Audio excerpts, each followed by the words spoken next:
Hey guys, what's up? It's Kevin for the win, and we're back for another edition of Monster Hunter Rise. Today on the channel, we're taking a look at the Zinogre Lightbow gun build in particular, which is Despot's Wildfire. It's actually pretty decent because it gives you access to a lot of ammo, such as Pierce, Shrapnel, Spread, Sticky, but in particular, what this gun does perfectly is rapid-fire slicing ammo. This gun is great for DPS, damage per second, because you can get a lot of damage out of it. We're going to be using Valstrax armor to make kind of a makeshift build to kind of test it out and see how effective and how fast we can get some clear times on these particular hunts that I'm going to do right now. So as you see, a full set of Valstrax armor, and for our Fatal Talisman, we would have Recoil Down and Spare Shot level 1. Preferably, I would say, if you can, get a Recoil 2 and a Spare Shot 2 with 2 level 2 slots, but again, you're at the mercy of RNGesus. So, let's bring up full stats here. Maxed out defense will be 531 defense, 18 dragon resistance. The rest of resistances, don't worry because of Dragonheart.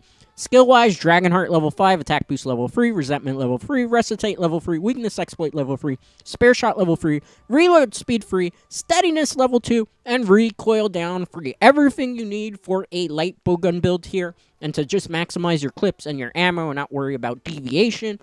All the quality of life skills possible, all on this armor. If you want to, you could take out something that you don't particularly like or want. You could actually dump out the attack boost if you wanted critical boost instead. It's a matter of your personal preference. Dragonheart can track Dragon Bite at 80% health, which then kind of gives you super powered up. Attack level 3, so we get +9 attack. Resentment, every time you get knocked back, or you do more damage. Every time you're in the red and healing, you do more damage that way. Weakness exploit for affinity abuse. Bowgun speed level 3, recoil -3, deviation -2. You'll see how this works pretty much. Now for the gems, this is my recommendation. You can change this however you want. Thrift Jewel level 2, Sniper Jewel level 1, Absorber Jewel level 1, Attack Jewel level 3, Quick Jewel level 1, Attack Jewel level 2, Thrift Jewel level 2, Attack Jewel level 2, Quick Load Jewel 1, Quick Load Jewel 1, Sniper Jewel 1. You can swap out the attack jewels if you want for critical boost instead, because they are level 2 slots. You could play it around with it however you see fit. The reason I recommend going that way is because attack boost plus is a little bit more helpful than critical boost. Keep in mind that this is not a gun like the Narkuga Lightbow gun, so it's not really focusing too heavily on affinity abuse. If we were using affinity abuse, then we would probably go for critical boost as opposed to anything. Really, what we're going to be doing here is abusing sticky shot with spare shot skill, as well as the rapid fire slicing shots, because it will just do a tremendous amount of DPS damage per second. You will see, I have the numbers up, and when you start seeing some of the numbers that pop up over the multiple firings of the slicing ammo clips, it's pretty insane. The only problem is it lacks a little bit more power than, let's say, the Narkuga Lightbow gun or the Magnamalo Lightbow gun. So it loses a little bit out in power to be able to do more damage per second. But by a little bit more in power, I'm saying probably your clear time, instead of being maybe 30 seconds less, is going to be 30 seconds more. But this gun gives you a lot of options, which some of the guns that are Lightbow gun don't necessarily do. Okay, so we're trying to get its attention first. We're going to use Piercing Thunder ammo. We're just going to fire off here. Look at all those spare shots that have already gone off just sitting here. Okay, so he's kind of angry at us. We're going to switch to Sticky, fire the Stickies in the face. Usually for small monsters like this, about 3 to 4 Sticky shots will knock it over when they actually explode. If you want to go kind of more Sticky route, you could actually go Artillery on this build. It's your choice. All right, so I'm going to fire off some Shrapnels, just because there's a whole bunch of little monsters near me, and I don't want to deal with that many little monsters. Subsequently, what you could do is you could switch to Spread and just fire off at the face, but as you can see, Shrapnel does a lot of damage per second as well. Okay, so we're going to fire off some more Stickies, because we want to start with the Sticky clips first, just so we can get the knockdown, and then we pretty much will go then to slicing ammo afterwards, once we run out of Stickies. Alright, we'll fire off more Piercing Thunders. More Piercing Thunders. Little guys going our way. Piercing Thunder, Piercing Thunder, Piercing Thunder, Piercing Thunder. Let's fire off more Piercing Thunders. Okay, we got Tail Whipped. I'm not worried about getting hit because I want my Dragonheart to go off, so keep that in mind. More Piercing Thunders. And we have a Big Bear decide to show up. So we're going to stick with the Piercing Thunders for now until the minigame pops up. Now, keep in mind, I recommend Spare Shot because look at how much extra ammo we get. So we can be really reckless dumping out our ammo clips with this particular build. All right. We are going to play the minigame. My recommendation is always to do the minigames, although it will affect your clear time because when you do the minigames for the mounting and you are successful, you get more shiny drop. It's not really going to matter for a great Azuchi in particular because really, unless you need like a lot of great Azuchi tails, there's not really a reason to do it. But let's say this was a Raffian, which we will be showing off in the third showcase for this particular weapon. You tend to then get a higher chance of maybe getting a plate or a ruby. I've had actually a lot of rubies drop from doing the mounting minigame. Obviously, that increases if you eat for, like, Miracle Worker. However, for gun, what you really want to do for this particular one is eat for Marksman. You could also, if you want to, eat for Temper so that you get more damage. Okay, so we switched now to slicing ammo. Look at all the damage being done. See all those 27s? And we have rapid fire on our slicing ammo. So because we have rapid fire in conjunction with spare shots, look at how much maximum damage we're getting out of there. Now, we haven't even gone through half the clip yet, guys. So, yeah, look at that. The Great Azuchi went down fast. So that's why I'm saying Zinogre Lightbow gun with slicing ammo is deceptively really good, especially if you get a whole bunch of spare shots off, because it just does a tremendous amount of DPS. You saw 27, 27, 27, 27, 27, 27 off of slicing shots.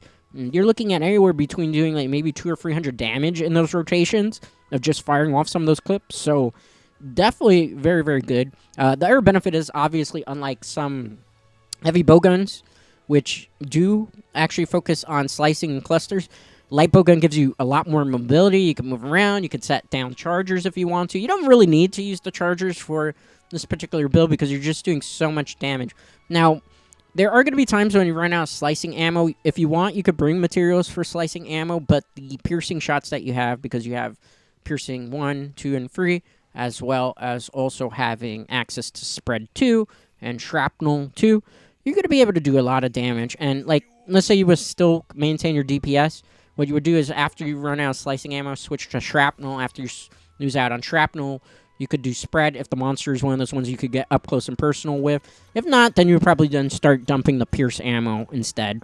Alright, so this was a 3-minute and 59-second clear time, 4 minutes. Like, in a group of 4, this Great Azuchi would have been down in probably about 50 seconds flat. And that's with a group that actually knows what they're doing, and their armors are, like, fully optimized. Don't worry, that's not going to be the only part monster we showcase for this weapon. We're going to be doing another one of my other favorite punching bags.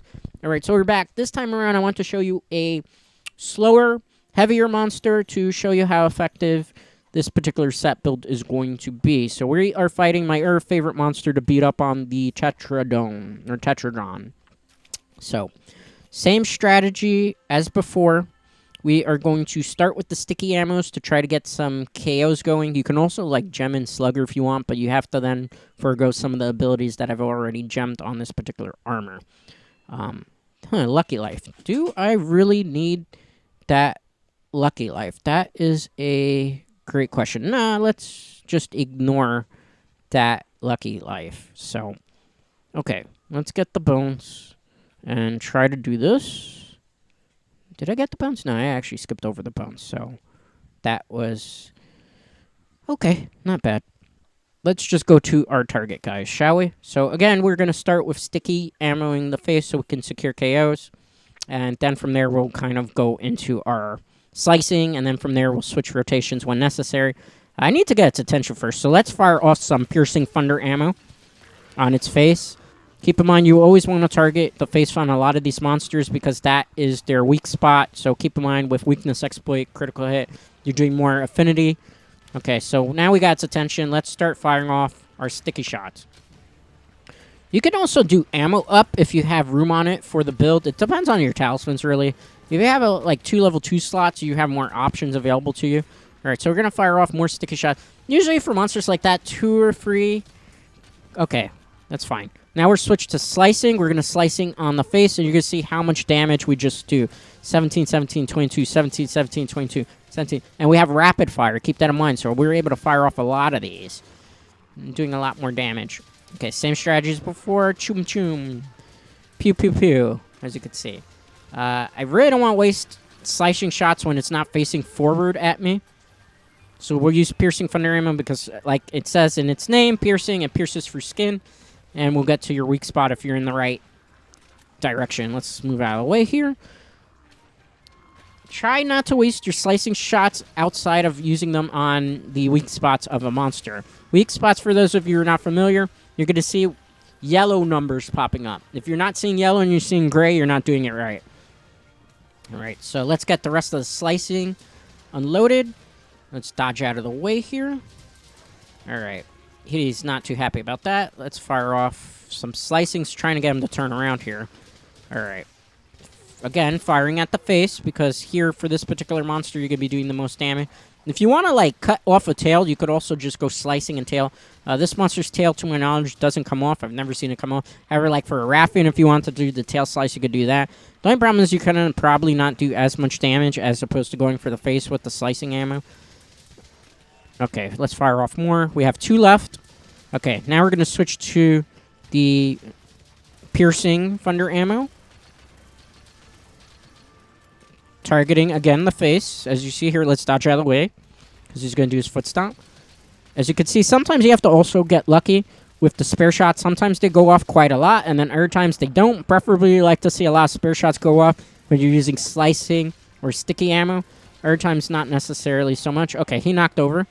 We're going to keep dumping our piercing thunder ammo in his face for now, so let's just keep targeting the face. We could also, if you didn't want to, switch to... Well, I don't know. That must have been a little bit of Joy-Con drift there, guys, because I was firing in the wrong direction. All right, I'm going to switch to shrapnel because he's kind of being a bit more mobile. So as long as we can kind of get towards the face, we'll be able to do more. I switched to pierce ammo free here because, remember, as like it says in its name, pierce will pierce through your skin. So I can target the monster by its shoulder there, and it's going to pierce directly towards the face, which is a critical hit area. We'll do more damage that way. So you kind of got to know how some of your shots work. Like shrapnel is like a rapid fire type of spread, but it has its own kind of sweet spot. Every ammo in this game has a sweet spot. So if you don't see like a orange circle within your crosshairs, chances are you are not within the sweet spot. That's the way you kind of figure that out. As you see, he's already got a blue icon next to his monster icon, which is on the top right-hand side. That means if we want to, we could capture the monster now. Subsequently, also means he is very close to death. So let's try to dodge out of the way here, because he's kind of not too happy with us, as you can see here. Let's dodge out of the way. He's going to do his chomp chomp. He's really not happy with us. Okay, so I'm using spread here. If you want to, you could just go spread on the face. Oh, I thought we dodged out of that. Clearly we did not. Okay. That's the problem using spread. Sometimes you kind of want to save that for if you just cluster spamming him. And my cat's healing me, which I'm not too happy about, because we actually prefer to have Dragon Blight. Alright, we're going to dodge out of the way here. Alright, dodge out of the way again. I'm going to switch to shrapnel. I got to move a little bit closer, though, I think. If you turned around, that would be nice. Okay, there. We're in the sweet spot again. Let's fire off a couple more of these. What is he doing? Oh, he's trying to square up with the Langambi in the middle of a match. He's clearly got some ADD going on here, because he should be fighting us. All right, that's fine. Let that Langambi do some work for us. We're going to just attack from far away. We should probably target his face here. If I can get good positioning. All right. Let's get the face, and he's dead. So Langambi kind of helped us out a little bit there, but yeah, it's same strategy as before. You go sticky first. Then if you want, you could go spread shot into his face, or you could go piercing into his face. Pretty much they're all going to do the same. After you do your full clips of sticky, you run out of that, I recommend going to slicing shots. Slicing shots do a tremendous amount of damage because you got rapid fire, and they kind of spread around as well, so it's kind of helpful in that regard. So definitely you want to check that out when you're doing this particular weapon. So usually sticky first, or you could slicing. It depends on your personal preference. I prefer to go sticky first and use that to get some easy KOs first and just kind of set them up. And then I start spamming the slicing. But you could do either or. You could go slicing first, and then when you finish that clip out, you can then go to sticky and then start like either spreading, damaging him to the face, shrapnel, piercing. The good thing about this weapon, in particular, unlike some of the Lightbow guns, is it gives you a lot of flexibility. You could go pierce if you wanted to. You could go, you know, full-on pierce. Like, if you wanted to, you could take out... Well, you need a good talisman, because for the pierce level ups, you would have to... For this particular build that I'm rocking, you would have to have a good talisman with level 3 slots to be able to power up pierce. You could use the old 2.0 build that I have and just kind of play around with that as well for the Lightbow gun. That's available in the playlist in case you guys don't know that I have a playlist for Monster Hunter Rise. Because the 2.0 Lightbow gun build, if you modify it from what it was in 2.0 to this one, you pretty much will get the same type of damage out of your pierce. But what I like about Zinogre in particular, this gun, is that it just gives you a lot of different variety for ammo. Gives you options, different play styles. Sometimes I get really bored playing the Narkuga Lightbow gun because it's just like pierce, pierce, pierce, pierce, pierce, pierce, pierce, pierce, pierce, and then dump slicing, and that gets kind of boring. And Magnum Malo, it's kind of the same thing. It's like cluster, cluster, cluster, cluster, KO, KO, KO, and then just spread, spread, spread, spread, spread, spread. Right? This gives you more options, more ammo to play with. Is it super high tier? Yes and no. Again, it depends on the person's play style, and again, all these builds are very heavily reliant on what type of talismans that you get. You might be farming talismans for months and maybe not get the ones that would be the most optimal for this particular gun or the playstyle that you want. Unfortunately, we're at the mercy of RNGs. At least it's a little bit better than the original talisman table, which was atrocious, and some of us were stuck on the gout table where we still couldn't get a lot of good talismans. Fortunately, I still have not seen really, really good talismans. I think the best thing I've gotten so far is like earplugs level 3 with 2 level 2 slots, or level 3 slot and level 2 slot. That's probably like the best talisman. Okay, same strategy as before. We want to get her attention first. I'm not going to waste too many things on her. Since she has a tail, you go to slicing ammo first to just show you what happens when you go slicing first. So we're going to go slicing on the face, targeting the weak spots of the monster again with the slicing ammo. Okay. She's going to get probably stunned from this, yeah. Slicing the face. You can slice the wings if you want to as well. Slice the tail if you see fit. Usually you want to target the face though, guys. She's not happy with us, but that's fine. I kind of want her to hit me because then we will get our Dragon Blight active. Okay. That was not exactly how I was planning it, but that's fine. Okay. So I switched from slicing here. We're using the thunder ammo just because I'm not really in the best position. Now switch back to slicing her face. If possible, you can also slice her tail because her tail is a weak spot on this particular body. Let's go face, get her tail. Also, I can want to cut that tail off. So this is kind of where slicing has an extra added benefit. Slicing is so much better than it was in previous games. So it's kind of cool that they did that. All right, slicing the face. We got to flinch from that. Let's keep slicing the face. We only got 4 slices left. Let's hope we get a couple extra spare shots in here.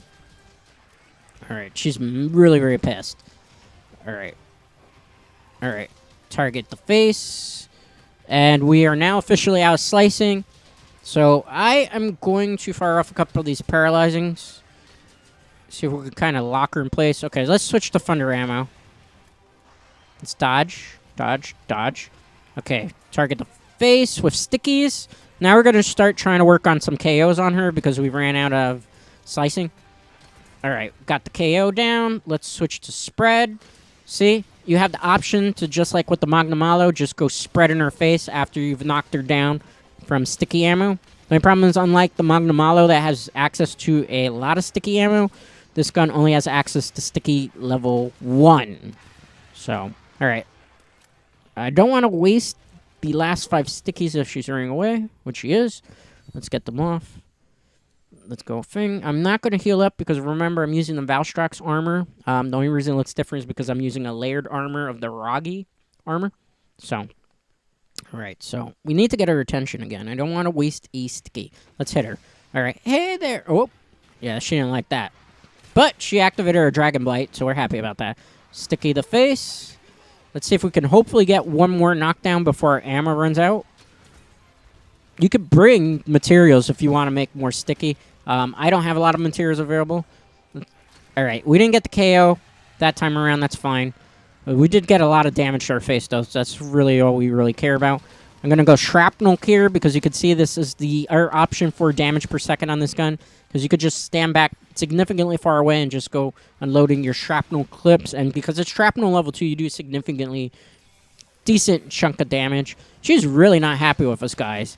Another good thing with Shrapnel is it has a high potential flinching. Ooh, I thought we were safely in range of that. Guess not. All right, she is really not happy with us. Let's go spread. Let's dodge that. Dodge that. Oh, okay, that's fine. Powder your face, ma'am. All right. Almost got her. I'm going to switch to Pierce. Ooh, I got lucky there. I wasn't expecting that. I really thought we were going to get hit with the tail swipe. All right. Shrapnel. We did Pierce. You see when you hit her Pierce with the face, you do a lot of damage that way as well, so. You could, if you want to, not even use Pierce and go for an attack boost. I prefer to have extra ammo options. Because the extra attack is like plus 10, so you're going to do like probably 199 attack, something like that. And if you already have like talismans, or not talismans, but if you have the charms, you're going to get a decent enough attack boost where you don't really need it. I prefer having extra ammo options. Because if not, you're going to run out of ammo clip, and then you'd have to bring more ammo pieces with you to make and craft, or have to go back to base. And that's really annoying in my personal opinion. Especially when this gun can just do what it wants to. Alright, let's go for the face. Piercing Thunder ammo is also kind of good because, like, let's say we were squaring up against a Rathalos, we could just punish him. Or anything that's weak to Thunder. Let's dodge. Ooh. I thought I was already in dodge damage. That's fine.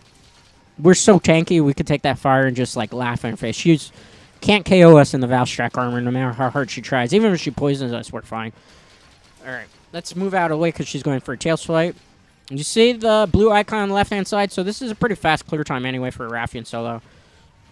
And keep in mind, I'm not a speedrunner. I'm just showing you guys effective armor builds that you could use, some fun builds to play around with. If you have a different variation of this build, different armor that you use to rock this particular gun, feel free to share it in the comments. I would definitely look at that particular build. And if I think it's a good enough build, I'll probably feature it in a future installment on the channel. In terms of Monster Hunter content, we're probably going to do for the moment until another significant update happens, probably one Monster Hunter video a week, because we are adding some new shows to the lineup. We are doing now Dead by Daylight, which just recently debuted. Definitely check that out if you're a Dead by Daylight fan. We're probably going to be doing some Fortnite, hopefully this week, on the channel, so definitely check out some of that. We also do Diablo 3, but until like another significant major update where we get a lot of content for Monster Hunter Rise, I'm going to kind of stick to one video a week unless there's demand for more than that. So definitely, that's kind of the game plan. Okay, so as you see there, we just kind of pinned her down. Zinogre Lightbow gun, like I said, really good light bow gun. It's not as powerful as, let's say, the Narkuga or the Magnamalo, which have very niche things where you have very specific ammo. However, it gives you a lot of versatility so that you can play many different ammo types. If you're playing in a group also, you have access to recovery ammo. You also have access to armor ammo and demon ammo, which are all very useful if you're doing group play as well. So it has a lot of versatility, a lot of options. It's really, really good. Not as strong, but you know, you can play around with this build to make it stronger. If you want to take out some of these skills, like if you don't feel like you need spare shot, you could go probably attack boost 7 on here if you wanted to. But then again, you're probably going to lose out on recoil and deviation unless you have really, really godly talisman with, again, like 3 level 2 slots or 2 level 2 slots. I'm not sure if you could get a 3 level 2 slot talisman. Somebody in the comments definitely let me know if that's possible. I don't think it's even potential possible in terms of the rolls with the talisman table. I have to actually double check that. But, yeah, again, this is kind of one of those fun guns. It's really good for DPS, damage per second. So that's kind of where it specializes in, although it doesn't do as much damage as, let's say, our guns. That was a 7-minute clear time on the Rathian, however, which is significantly fast. We probably could have shaved off this to like 6 minutes had we gotten an extra KO from the sticky ammo or gotten some extra spare shots off from slicing. So that's going to do it for today's video. As always, a like is greatly appreciated. And if you're not already subscribed to the channel, consider doing so as it helps the channel grow. Till next time.